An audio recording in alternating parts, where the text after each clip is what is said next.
श्रीललितादेव्यै नमः।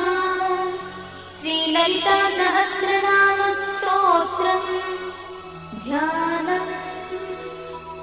अरुणां करुणातरङ्गिताक्षीं द्रुतपाशाङ्कुशपुष्पबाणचापाम् अणिमाधिविरावृतां मयूखैः अहमित्येव विभावये भवानी।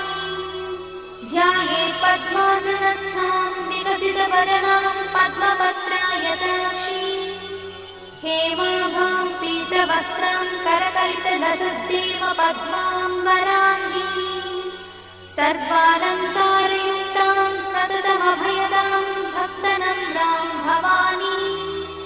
श्रीविद्यां शान्तमूर्तिं सकलसुरक्तां सर्वसम्पत्प्रदात्री